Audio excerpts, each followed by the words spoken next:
Hello friends. Welcome to Stable Dollar. Today we will analyze the euro dollar, pound yen, Australian dollar and US dollar pairs, and Bitcoin. For the euro dollar, based on last week's analysis, we see how the price rose to 1.10 and re-entered the range. Based on last week's news, it is in the lower zone of the range, in the first zone of our interest.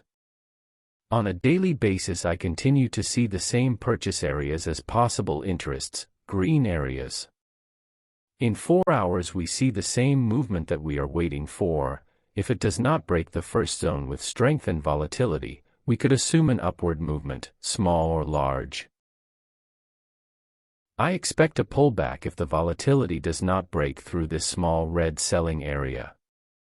We could pose this scenario first and we could pose this one within the next few days. The trend is still bullish. On Friday the price broke this liquidity line, where we have stop limits below it, so we can really expect the price to use the green areas as buy order blocks. In minor temporalities we find a small zone to break, accumulating orders in this zone of blue color. This week I would look for purchase orders in one of the green zones with the necessary structure confirmations.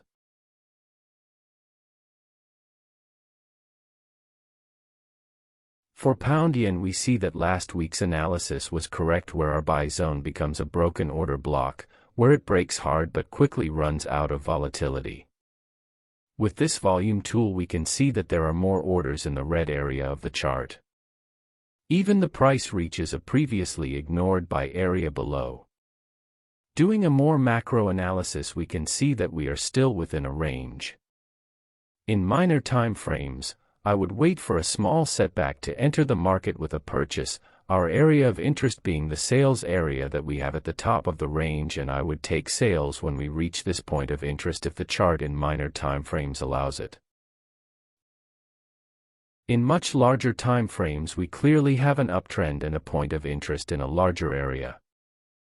I keep expecting an even higher price for this pair. For the Australian dollar and the US dollar, building on last week's analysis, we see how it broke out of the first buying block very strongly. It was a very important news day on Friday of last week for the US dollar. I think that today there will be very little movement, since tonight and tomorrow, Tuesday, there will be important information for both currencies.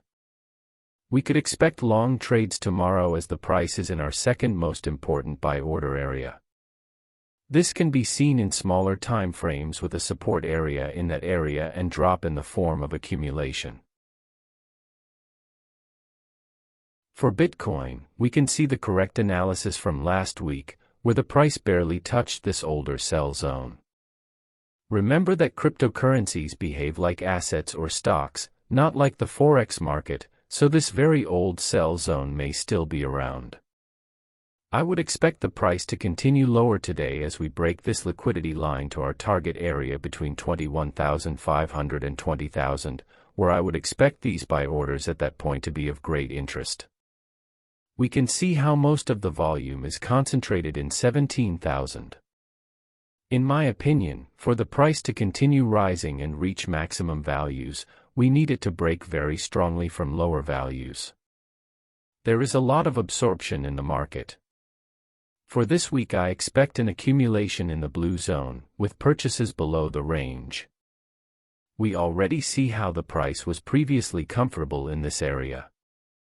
I remind you that this is not investment advice. I am only studying and learning more and more how to open operations within the market. I hope it helps you as much as it did me. Any questions or corrections you can do in the comment box. Don't forget to subscribe and like the video.